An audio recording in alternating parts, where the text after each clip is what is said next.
அல்லேலூயா சொல்லுங்க. அதனால RSS காரங்களோ பிஜேபியோ இந்து முன்னணியோ யாரையும் நம்ம சத்துருவா நினைக்க கூடாது. அவங்க நம்முடைய சகோதரர்கள், நம்முடைய சகோதரிகள். அவங்களுக்காக இயேசு ரத்தம் சிந்தி இருக்கிறார். அவங்க அறியாமையினால மத வைராக்கியத்தினால ஒருவேளை நம்மளை எதிர்க்க கூடும். ஆனா நாம் அவங்களை நேசிக்கணும், அவங்கள சகோதரர்களா நம்ம நினைக்கணும், அவங்களுக்காக ஜெபிக்கணும். ஆண்டவர் அவங்களுக்காக சிலுவையில ரத்தம் சிந்தினார், அவங்களும் ரட்சித்து சாட்சியாய் மாற்றுவார். இங்க பாருங்க, RS-காரரை கொண்டு வந்து இன்னைக்கு இயேசு சாட்சியா வச்சிருக்கிறார். இவர் பார்க்கறது அப்படி இருக்கிறாரு. இவர் வந்து கலெக்டருக்கு பிஏவா இருக்கிறாரு. கர்த்தர் அவரை உயர்த்தி வைத்திருக்கிறார். அல்லேலூயா சொல்லுங்க. அல்லேலூயா. ஆண்டவர் என்ன செய்தார் அப்படின்னு கேட்போம். சுருக்கமா சொல்லுங்க. எனது பேர் செல்வராஜ், அப்பா பேர் நீலகண்டன். நான் வந்து பிறப்பால் கன்னியாகுமரி மாவட்டத்தை சேர்ந்தவன். கோடியில் எனது சொந்த ஊர். ஆனால் இப்பொழுது மனைவி ஊரான சேன உலையில் தங்கியிருக்கிறேன். நான் வந்து படிக்கிற காலத்திலேருந்து எனக்கு RSS, விஸ்வ இந்து பரிஷத் இதுல எல்லாம் அதிகமான ஈடுபாடு உண்டு. இளம் வயதிலிருந்து எப்படியாவது சரி இந்திய நாட்டை வந்து இந்துக்கு சொந்தமாகி காட்டணும், கிறிஸ்தவர்கள்லாம் இந்த நாட்டில் இருக்கக்கூடாது, இவங்களை துரத்தணும், வெள்ளைகள் போன உடனே இவங்க போயிருக்க வேண்டும் சொல்லிட்டு அந்த மத வைராக்கியத்திலே அதிகமாக வாழ்ந்து கொண்டிருந்தேன். தினசரி ஒரு இந்து கோயிலுக்கு போயிடுவேன் எப்படியாவது சாமி கும்பிடுவதற்காக. இப்படியா இருக்கும்போது கல்லூரி படிப்பை திருச்செந்தூர்ல நான் முடித்தேன். இங்க இருக்கும்போது RSS அதிகமான ஈடுபாடு கிடைத்தது. இந்த நேரத்தில் கல்லூரி படிப்பை முடித்த பிறகு இந்து சமய சொற்பொழிவுகள் எல்லாம் நான் கன்னியாகுமரி மாவட்டத்தில் சென்று கொண்டிருந்தேன். இப்படியான காலகட்டத்தில் சமய சொற்பொழிவு சொல்லும்போது சொல்லுவேன், என்னைக்கானாலும் திருமணம் செய்த ஒரு கிறிஸ்தவ பெண்ணை திருமணம் செய்து இந்துவை மாற்றி காட்டுவேன் அப்படின்னு சவால் விட்டெல்லாம் நான் பேசினது காலங்கள் உண்டு. இப்படியாக வாழ்ந்து கொண்டிருக்கும்போது கடைசியாக கன்னியாகுமரி மாவட்டத்தில் ஏற்பு அதிகமாக இருந்ததுனால நான் சென்னை பட்டம் செல்ல வேண்டியிருந்தது. சென்னையில போய் குடிக்கு அடிமையானேன். அதிகமான மதுபானத்திற்கு அடிமையாகி அதன் வழியாக எனக்கு தீராத வயிற்று வலி, ஒத்த தலைவலி எல்லாம் வந்து சுமார் 15 ஆண்டுகளாக மிகவும் கஷ்டப்பட்டேன். டாக்டர்கிட்ட காட்டும்போது சொல்லுவாங்க, இன்னும் சில நாட்களும் செத்து போவ அப்படின்வாங்க. எனக்கு முடியாத சூழ்நிலையிலே கடைசியாக சைதாப்பேட்டை ரயில்வே லைனிலே இரவிலே தற்கொலைக்காக படுத்து விட்டேன். அதிலிருந்து இப்படி வந்து தப்பி விட்டு விட்டேன்.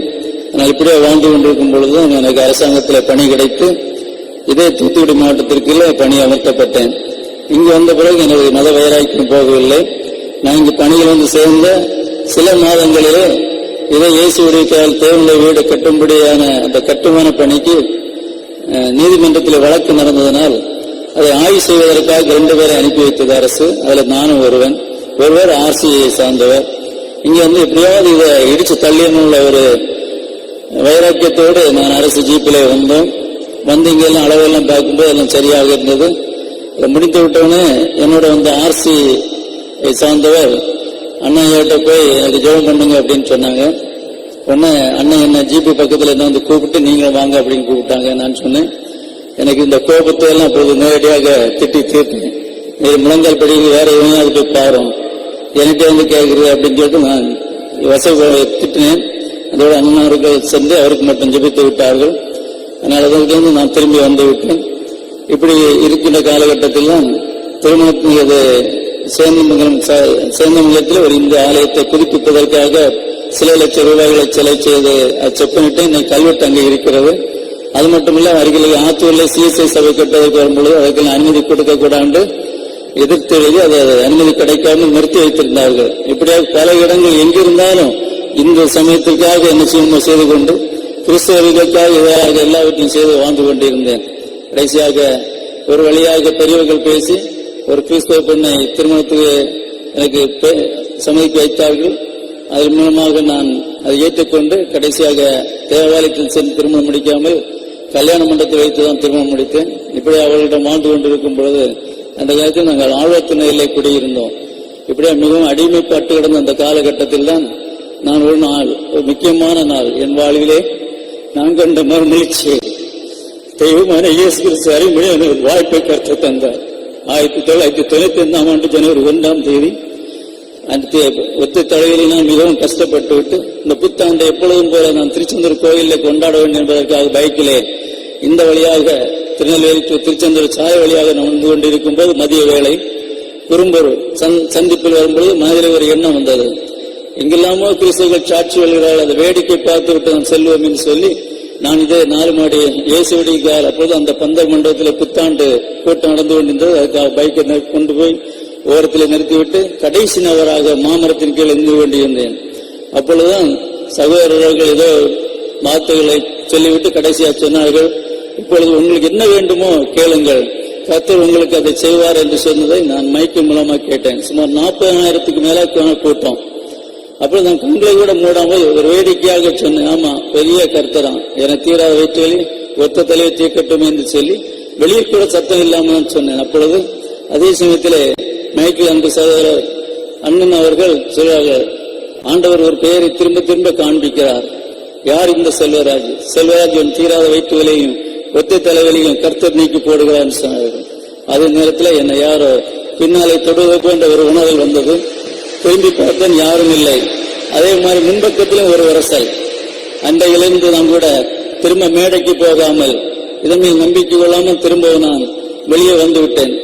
வலது பக்கம் சென்றால் திருச்செந்தூர், இடது பக்கம் சென்றால் என் வீடு. எப்படிதான் என்னை அறியாமல் பைக்கை ஓட்டிக் கொண்டு நான் வீட்டுக்கு சென்றேன் என்பது எனக்கு தெரியாது. என் மனைவி கேட்டால், திருச்செந்தூர் கோயிலுக்கு போனீங்கன்னு சொன்னீங்களே, நெற்றிலே ஊதி சந்தனத்தை எல்லாம் காணலே என்று சொன்னார்கள். நான் ஒன்றுமே சொல்லவில்லை. ஆனால் அண்டையிலிருந்து என் குடிப்பழக்கம் அதிலிருந்து போய்விட்டது. வாரத்துக்கு 3 தடவை வரக்கூடிய தீராத வயிற்று வலி அதோடு நின்று விட்டது. இன்றைக்கு வரை அந்த வயிற்று வலி வரவில்லை. ஆனால் கர்த்தர் அதிலெல்லாம் அற்புத சுகம் கிடைத்தார். எப்படியாவது என் மனைவியை இந்துவா மாற்ற வேண்டும் என்று பல வழியில ஆலயங்களுக்கு போவதற்கு தடையெல்லாம் வைத்து அவளை நிறுத்தி வைத்திருந்தேன். ஆனாலும் கூட கர்த்தர் என்னை சந்தித்து அவரது பிள்ளையாக மாற்றினார். மெய்யான தெய்வம் இயேசு என்பதை அதன் முன் உணர்ந்து ருசித்து இன்றைக்கு அவருக்காக எவ்வளவு ஓட வேண்டுமோ அவ்வளவு தூரம் ஓட வேண்டும். அரசாங்க பணியில் இருந்தாலும் கூட அவரை பற்றியே தான் பெரிய அதிகாரிகளுக்கும் சொல்ல வேண்டும் உள்ள ஒரு வாஞ்சி எனக்கு கர்த்தர் தந்திருக்கிறார். அந்த ஒரு சேலஞ்ச் எடுத்துக்கொண்டு இன்றைக்கு அவர் பாதி நடந்து கொண்டிருக்கிறேன். எனது ஆவிக்குரிய வாழ்க்கைக்கு எல்லாத்துக்கும் கர்த்தர் முதலாவதாக இருந்தாலும் உலக ரீதியாக மரியாதைக்கு அண்ணன் அவர்களின் வழிகாட்டுதல் துணையும் தான் எனக்கு உறுதுணையா இருக்கிறது. இயேசுடைய குடும்பத்தில் நானும் இப்படியா இணைந்து ஊழியத்தை செய்ய வேண்டிய ஒரு வாஞ்சி எனக்குள் இருக்கிறது. கர்த்தர் எப்படியாக ஒரு RSS விசுவந்த ஸ்பர்சத்திலிருந்து மட்டுமல்லாமல் அன்றைக்கு நான் செத்திருந்தால் என் கல்லறையிலே சூழாய்த்து நாட்ட வேண்டும் என்று அப்பாவிடம் சொல்லியிருந்தேன். அந்த அப்படின்னு சொன்ன வார்த்தைகளை எல்லாம் மாற்றி சூழாயுது நிரந்தரம் அல்ல, நான் சிந்திய ரத்தம் வந்த வழி சிலுவைதான் உனக்கு நிரந்தரம் என்று சொல்லி சிலுவை காண்பித்த இயேசுவுக்கு நன்றி தெரிவித்துக் கொள்கிறேன். கர்த்தர் இந்த சாட்சியை ஆசீர்வதிப்பாராக.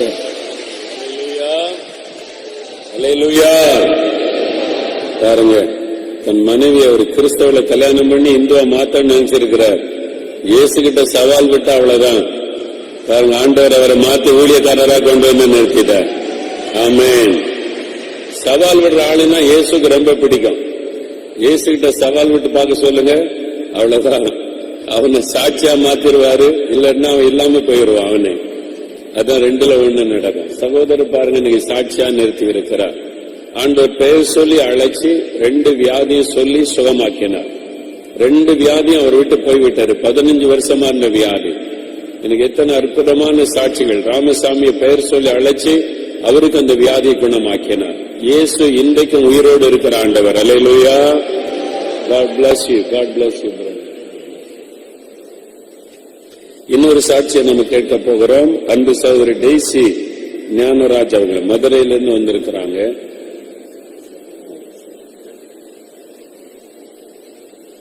உள்ள சாட்சியாய் நிறுத்தின ஜீவாதிபதிக்கு நான் உள்ளத்தின் ஆழத்திலிருந்து நன்றி செலுத்துகிறேன்.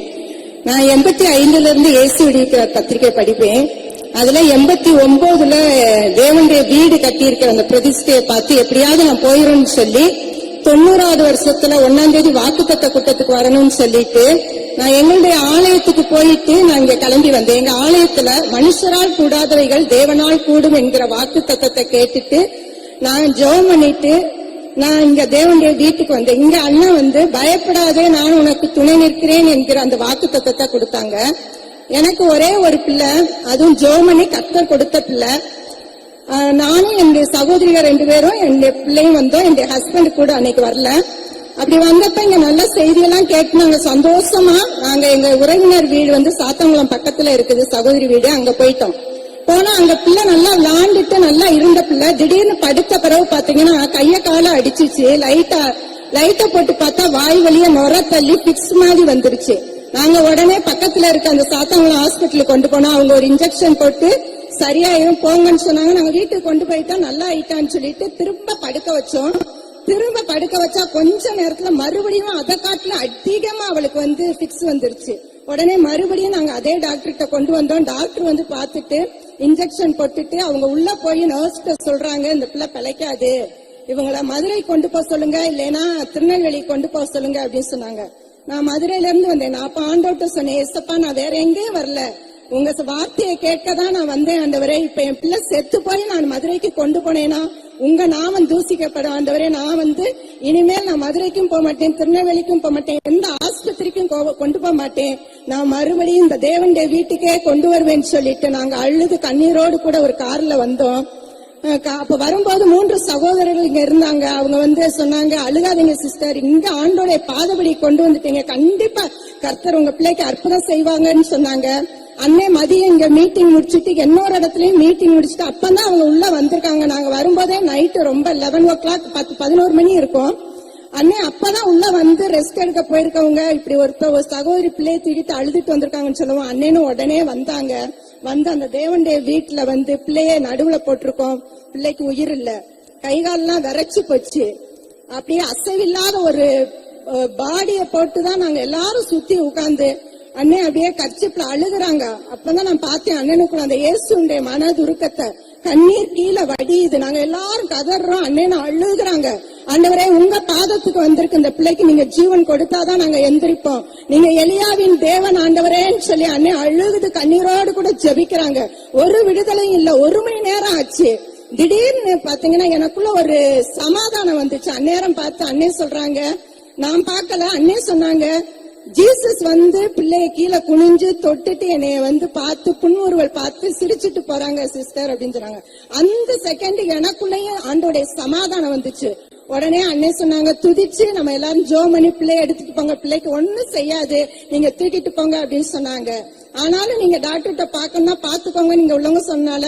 ஆனாலும் நான் கொண்டு போனனால மதுரைக்கு உடனே நாங்க கொண்டு போயிட்டோம். என்னுடைய கணவர் சொன்னாங்க, பக்கத்துல எல்லாம் டாக்டர்கிட்ட கேட்டு இந்த பிக்ஸ் வியாதி வந்து இது வந்து எப்ப வரும்னே சொல்ல முடியாது, அதனால கண்டிப்பா ஹாஸ்பிட்டல் அட்மிட் பண்ணி பாக்கணும் அப்படின்னு சொல்லிட்டாங்க. உடனே நாங்க அடுத்த நாள் ஹாஸ்பிட்டல்ல கொண்டு போய் அட்மிட் பண்ணிட்டோம். டாக்டர் வந்து எக்ஸ்ரே எல்லாம் எடுத்து பார்த்துட்டு பிள்ளைக்கு அங்க போட்ட இன்ஜெக்ஷன்ல பிரெயின்ல 2 நரம்பு வந்து பாதிக்கப்பட்டுருச்சு. அதனால இந்த பிள்ளை உயிரோடு இருக்கும் வரைக்கும் இந்த பிள்ளை மூல வளர்ச்சி இல்லாத பிள்ளையா தான் இருக்கும். அதனால வந்து நீங்க இந்த பிள்ளைக்கு தொடர்ந்து மாத்திரை கொடுக்கணும் அப்படின்னு சொன்னாங்க. எனக்குள்ள வந்து அந்த நேரத்துல அவங்க சொன்ன அந்த ரிப்போர்ட் அன்னை சொன்னாங்க, ஜீசஸ் வந்து தொட்டு சுகம் கொடுத்த பிள்ளைக்கு வந்து கண்டிப்பா மூளையில உள்ள நரம்பு கட்டா இருக்காதுன்னு சொல்லிட்டு பாதிக்கப்பட்டிருக்காதுன்னு சொல்லிட்டு நான் அப்பொழுதே டிஸ்சார்ஜ் ஆகி நான் உடனே அந்த டேப்லெட் அந்த ரிப்போர்ட் எல்லாத்தையும் கிழிச்சு போட்டு வீட்டுக்கு கொண்டு வந்தேன். கர்த்தருடைய பெரிய கிருபையினால, சுத்த கிருபையினால ஜீவன் கொடுத்த தேவன் ஜீவன் எடுக்கவே மாட்டார், அவர் பரிபூர்ண ஜீவன் தருகிற தேவன். அவங்க சொன்னாங்க, ஆனா எங்க பாப்பா வந்து தொடர்ந்து ஒரு கிளாஸ்ல கூட ஃபெயில் ஆகாம கர்த்தருடைய கிருபையினால அவ இன்னைக்கு MCA படிச்சு அவளை கூட்டு வரணும்னு இருந்தா, ஆனா அவளுக்கு வந்து காலேஜ்ல இன்னைக்கு ப்ரொஃபஸரா வேலை பார்க்கிற ஆண்டோடைய சுத்த கிருபை. அவளுக்கு வந்து இன்னைக்கு பிராக்டிக்கல் எக்ஸாம் அவ சைன் போடணும்னு சொன்னனால அவளை கூட்டு வரல. உண்மையாகவே அவளை கூட்டு வந்தா. ஆனா அதற்கு முன்பாக எத்தனையோ முறை பிள்ளைய வந்து பிசாசானவன் கொல்ல வேண்டும் என்று சொல்லி எத்தனையோ போராட்டங்கள் அவளுக்கு வந்துச்சு. ஆனா கர்த்தர் ஜீவன் கொடுத்த தேவன் அவளை இன்னைக்கு முடிய ஜீவனுள்ள ஒரு சாட்சியாக வைத்திருக்கா. கர்த்தருக்காக அவ வாழ்றா. தேவனுடைய சித்தம் அவளுடைய வாழ்க்கையில நிறைவேற வேண்டும் என்று சொல்லி அவ அர்ப்பணித்து ஒப்பு கொடுத்து தேவ சமூகத்துல ஜெபித்து கொண்டிருக்கா. அவளுக்காக நீங்களும் ஜெபிச்சு கொள்ளுங்க. சுகம் கொடுத்த தேவனுக்கு உள்ளத்தின் ஆழத்திலிருந்து நன்றி சொல்லுகிறேன். நான் இங்க துக்கத்தோடு கூட அழுதையோடு கூட இந்த இடத்துக்கு நான் வந்தேன். ஆனா கண்ணீரெல்லாம் கர்த்தர் வந்து களிப்பான நீரூற்றாய் மாற்றினாரு. இந்த இடத்துல நம்ம வரும்போது கர்த்தர் நிச்சயமா நம்ம துக்கத்தை வந்து சந்தோஷமாய் மாற்றுகிற தேவன். அவரை நம்புகிற ஒரு பிள்ளைகளையும் கர்த்தர் என்ன செய்ய மாட்டார், கைவிடவே மாட்டார். அதுக்கு இடையில பிசாசு என்னென்னலாம் கொண்டு வந்தாலும் ஒரே ஒரு சின்ன காரியத்தை சொல்ற, 2 பெரிய ஆக்சிடென்ட் நடந்துச்சு. நான் ஆண்டவர்கிட்ட சொன்னேன். ஆண்டவர் சொன்னாரு, அவ எலும்புகள் முறிக்கப்படுவதில்லை, உன் சந்ததி ஒளிந்து போவதில்லைன்னு சொல்லி ஆண்டவர் சொன்னாரு. அவ்வளோ பெரிய ஆபத்துல இருந்து கூட எங்க பாப்பாவை வந்து ஆண்டவர் MCA படிக்கும் போது காப்பாத்தினார். அப்படிப்பட்ட ஜீவனுள்ள தேவனை தான் நீங்களும் நானும் ஆராதிக்கிறோம். இந்த இடத்துல வந்து நம்மள ஒரு நாள் கர்த்தர் வெறுமையாய் விட மாட்டார். ஜெபித்த அண்ணனுக்கும் பிள்ளைகளுக்கும் உள்ளத்தின் ஆழத்திலிருந்து நான் நன்றி. அல்லேலூயா, அல்லேலூயா. அப்ப எத்தனை வயசு அவளுக்கு? ஆமா, எத்தனை வயசு அவளுக்கு அந்த டைம்? அந்த டைம்ல 2.25 வயசு. 2.25 வயசுல அப்படியே ஒரு மரித்த போன நிலைமையில கிடந்ததுல ஞாபகம். அந்த பக்கம் அவங்க ஜெபிச்சாங்க, இந்த பக்கம் ஜெபிச்சோம். 1 மணி நேரத்துக்கு மேல அழுதிருப்போம். இயேசு பிரத்யட்சமா வந்தார். தேவனுடைய வீட்டுல வந்து அவர் குனிந்து அந்த குழந்தை தொடுவதை எனக்கு காண்பித்தார். அந்த நிமிஷத்துல நான் சுகம் கொடுத்து இன்றைக்கு வரைக்கும் உயிரோடு வைத்திருக்கிறார். அல்லேலூயா. இயேசு அற்புதமான். God bless you. God bless you.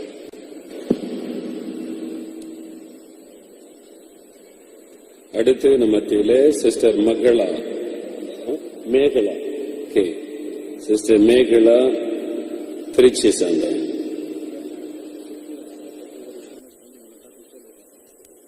கர்த்தருடைய பரிசுத்த நாமத்துக்கு ஸ்தோத்திரம். நான் இயேசுவை அறியாத ஒரு கிராமத்திலும் இயேசுவை அறியாத ஒரு பக்தி வைராக்கியமான இந்து குடும்பத்திலும் பிறந்தனா. 1998 வருஷம் இயேசு விடுவிக்கிறார் வழங்கும் உங்கள் அற்புதத்தின் நேரம் நிகழ்ச்சியின் மூலம் கேளுங்கள் கொடுக்கப்படும், தட்டுங்கள் திறக்கப்படும், தேடுங்கள் கண்டடைவீர்கள் என்ற வார்த்தையின் மூலம், அண்ணனுடைய வார்த்தையின் மூலம் தேவன் எனக்கு, நான் தேடாமலேயே அதாவது ஒரு 3 மாசமா என்னுடைய ரெக்கார்டு காணா. அந்த ரெக்கார்டு நான் தேடியும் காண முடியல அப்ப. ஆனா அந்த வார்த்தையை நான் விசுவாசிச்சு நானு உடனே அங்க உட்கார்ந்துட்டு தேடாமலேயே தேவன் அங்க கொண்டு வந்து என்கிட்ட பக்கத்திலேயே வச்சுட்டாரு. அங்க எங்க வீட்டு பீரோ பக்கத்திலேயே வச்சுட்டு இருந்தாங்க. அதுக்கப்புறம் தேவன் எனக்கு அதாவது 10 வருஷமா எனக்கு தீராத வலி ஒரு சைடா. அந்த வலி அப்ப ஒரு 5 பேர் 10 பேர் ஏறி நின்னா கூட எனக்கு அந்த வலி ஒரு சைடு வலி, கையில கால்ல எல்லாம் அந்த வலியே நிக்கவே நிக்காது, உணர்ச்சியே இருக்காது. அப்படிப்பட்ட சமயத்திலையும் தேவன் என்னைய அடுத்த வாரம் பார்க்கும்போது அந்த நிகழ்ச்சியின் போது எனக்கு தேவன் உடனே அன்னைக்கே எனக்கு அந்த சுகத்தை கொடுத்துட்டாரு. அதன் பிறகு பாத்தீங்கன்னா எங்க அம்மாவுக்கு பைபாஸ் சர்ஜரி பண்ணும் அப்படின்னு சொல்லிட்டு இருந்தாங்க. அப்ப அப்படி அம்மாவை நம்பிட்டு, அம்மா நான் டிவி நிகழ்ச்சியை மட்டும் நீங்க பேரும் பாருங்க, நீங்க ஏசப்பாவை நீங்க நேசிங்க அப்படின்னு சொல்லிட்டு அந்த டிவி நிகழ்ச்சியை பாத்துட்டு இருக்கும் போது எங்க அம்மாவுக்கு பைபாஸ் சர்ஜரி பண்ண வேண்டாம் அப்படின்னு டாக்டர் சொல்லிட்டாங்க. இமீடியட்டா பண்ணணும்னு சொல்லிட்டு இருந்தாரு டாக்டர்.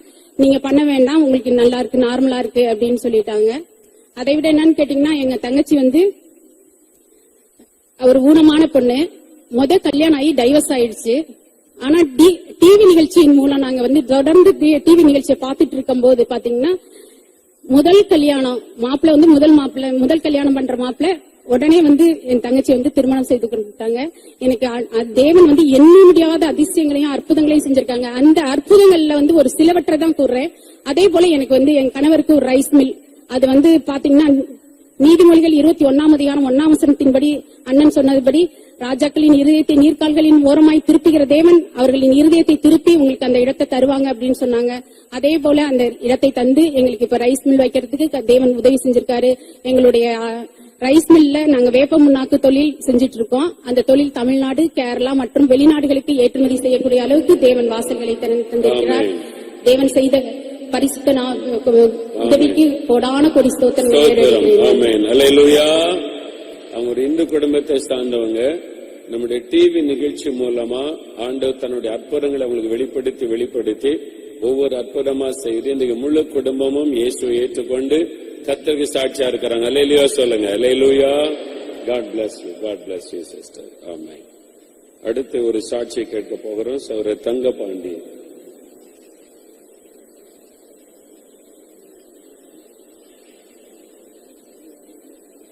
ஹல்லேலூயா, ஹல்லேலூயா, ஹல்லேலூயா. கர்த்தருடைய பரிசுத்த நாமத்தை ஸ்தோத்திரம். என்னையும் என் குடும்பத்தையும் சாட்சியாக நிறுத்திய தேவனை நான் நன்றியோடு துதிக்கிறேன். பல வருடங்களுக்கு முன்பாக 1996 வருஷம் ஒரு 1.5 லட்ச ரூபாய் கடன் பிரச்சனையில ட்ரெயின்ல விழுந்து சாக போனும் அந்த முடிவுல தான் அந்த முடிவை எடுத்த. கடன் பிரச்சனை மாறவே இல்லை. எவ்வளவோ குறி சொல்லி ஜாதகம் பார்த்து ஏதோ புண்ணிய ஸ்தலங்களுக்கு வேளாங்கண்ணி, ஒவ்வொரு புளியம்பட்டி நிறைய புண்ணிய ஸ்தலங்களுக்கு எல்லாம் சென்று யார்கிட்டலாம உதவிலாம் கேட்டு பார்த்தா எந்த ஒரு மனிதர் கூட எனக்கு செய்யல. இந்த சூழ்நிலையில் தற்கொலை தான் முடிவு என்ற சூழ்நிலையில் ட்ரெயின்ல விழுந்து செத்துறணும் அப்படிங்கிற சூழ்நிலையில தான் நான் பஸ்ஸில் பிரயாணம் பண்ணி கொண்டிருந்தேன். என்னுடைய சொந்த ஊரான சிவந்தியாபுரத்திலிருந்து திருநெல்வேலி நோக்கி பஸ்ஸில் பிரயாணம் செய்து கொண்டு இருக்கும் பொழுது இயேசு விடுவிக்கிறார் பத்திரிகை ஒரு சகோதரர் எனக்கு கொடுத்தார். பஸ்ல வந்தது யாருன்னு எனக்கு தெரியாது. இந்த பத்திரிகை மட்டும் என் கையில கிடைச்சது. ஆனால் அந்த பத்திரிகையை புரட்டி படித்து அதுல சாட்சி புரட்டினோடனே அந்த சாட்சிகள் பக்கம் எனக்கு வந்தது. அதுல இயேசு கிறிஸ்து கடன் பிரச்சனையை நீக்கினார், வியாதியை சுகமாக்கினார், எனக்கு வேலை தந்தார், வேலை தந்தார், கடன் பிரச்சனை நீக்கினார். அப்படி பல சாட்சிகள் அந்த புக்ல இருந்துச்சு. இவர்களுக்கெல்லாம் அற்புதம் செய்த இயேசு கிறிஸ்து உங்களுக்கும் கட்டாயம் செய்வார் அப்படி சொல்லி அந்த புக்ல இருந்துச்சு. நான் அந்த புக்கு படிக்கிற அன்னைக்கு தான் அந்த திறப்பின் வாசல் ஜபம். அதனால நான் நேரே திருநெல்வேலியில இறங்கி நேரே அப்போ ஸ்பெஷல் பஸ் எல்லாம் கிடையாது, குறும்பூர்ல இறங்கி நீங்க வரணும், அதுல வழியெல்லாம் போட்டிருந்து சரி அப்படி ஒரு ஆண்டவர் இருக்கிறாரா, அப்படி என்னதான் அங்க நடக்க பார்ப்போம் சொல்லி என்னோட தற்கொலை முடிவை மாற்றிட்டு நேர நான் 4 மாடி நோக்கி நான் பஸ்ல பிரயாணப்பட்டு வந்தேன். இங்க வந்து கூட்டத்துல கலந்து கொண்டேன். பாடல் வேலை, ஆராதனை வேலை, சாட்சி வேலை, செய்தி வேலை எல்லாம் முடிந்தது. கடைசியாக பிரதர் ஜெபிக்கும்படியாக எல்லாரும் எழுந்து நின்னுங்க அப்படின்னு சொல்லி சொன்னாங்க. நானும் எழுந்து நின்று இயேசுவே நான் கதறி அழுதேன். அந்த சூழ்நிலையில பிரதர் ஒரு சகோதரன் 1.5 லட்ச ரூபாய் கடன் பிரச்சனைல ட்ரெயின்ல வந்து நீங்க சாக போனீங்க, கர்த்தர் உங்களை இந்த இடத்துக்கு கொண்டு வந்திருக்காரு சொல்லி வெளிப்படுத்தி சொன்னாங்க. அந்த கூட்டத்துல நான் வந்து முள் கிரீடம் பட்ட அந்த இயேசுவை மகனில் ரத்த சொட்ட சொட்ட அந்த இயேசுவை மகன் அந்த பந்தல்ல நான் அந்த கூட்டத்துல நான் பார்த்தேன். மகனே, நான் உனக்காக தான் மரித்தேன், எனக்காக நீ ஜீவனோடு உயிரோடு இருக்கணும், உன்னை அநேக மக்களுக்கு மத்தியில் சாட்சியாக வைப்பேன் அப்படின்னு சொல்லி அந்த வார்த்தை என்னோட அந்த தரிசனம் என்னோடு பேசினது. ஆனால் அப்படியே அந்த கரம், இயேசுவின் கரம் என் மீது நான் வைக்கப்படுவதை நான் உணர்ந்தேன். அப்பொழுது எனக்கு என்ன கிடைத்ததோ கிடைக்கவில்லையோ எனக்கு மனதிற்கு சந்தோஷமும் சமாதானமும் கிடைத்தது. பிரதர் சொல்லுவாங்க, பணம் போயிட்டு கவலைப்படுறீங்க, எப்பப்போ உங்களுக்கு பணம் தேவையோ அப்பப்போ தேவையை கட்ட சந்திப்பார். நான் இன்று முதல் உங்களை ஆசீர்வதிப்பேன், நீ ஆசீர்வாதமாய் இருப்பாய், நீ அநேக ஜாதிகளுக்கு கடன் கொடுப்பாய், நீயோ கடன் வாங்காதிருப்பாய், கர்த்தர் உன்னை வாளாக்காமல் தலையாக்குவார், நீ கீழாகாமல் மேலாவாய் என்று சொல்லி மகனே, உன்னுடைய வாழ்க்கையில் ஆசீர்வாதமான மழை பெய்யும், ஆசீர்வாதமான மழை பெய்யும், ஆசீர்வாதமான மழையும் இந்த இயேசுவை ஏற்றுக்கொள் என்று சொன்னாங்க. அந்த 96வது வருஷம் தான் அந்த வாக்கு, அந்த வருடத்துல ஆசீர்வாதமான மழையில வாக்கு தத்தம். இன்றைக்கு என்னோட வாழ்க்கையில எல்லா கடன் பிரச்சனை நீங்கி இன்னைக்கு குடும்பமா நாங்க சந்தோஷமா இருக்கோம். இயேசு விடுவிக்கிறார்.